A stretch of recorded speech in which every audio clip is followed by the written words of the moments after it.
In today's video, I'm going to teach you how to add links to a menu on WordPress.com.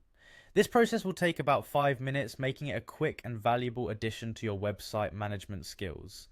Whether you're enhancing user experience or guiding visitors to specific pages, knowing how to manage your menu is essential. To get started, head over to WordPress.com. If you're not already logged in, you'll want to click on the Login button, which you'll find in the upper right corner of the web page. Once you've done that, you'll see an option to continue with Google.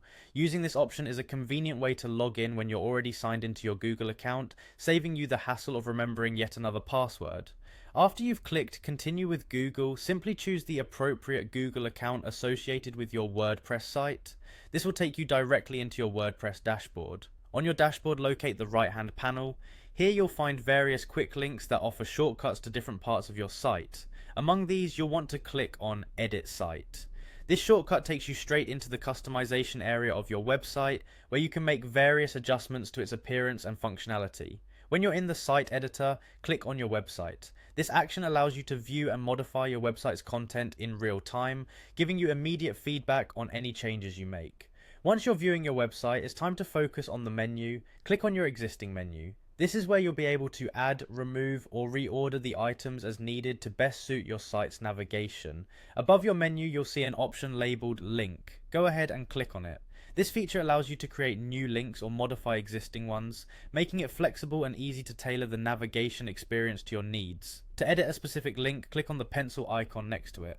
This icon is key for making quick edits without having to redo any surrounding elements of your menu. Now that you're in edit mode, you can paste a link or use the search functionality to find the specific page you want to connect. This flexibility means you can link to both internal pages on your site and external websites, depending on your needs. After you've added or edited your links, don't forget to click Save. Saving your changes is crucial to ensuring that they appear live on your website. Consider double checking your links to make sure they point exactly where you intend, and there you have it, a simple, effective way to add links to your WordPress menu. With these skills you can keep your site well organized and user friendly. Thanks for watching and happy editing.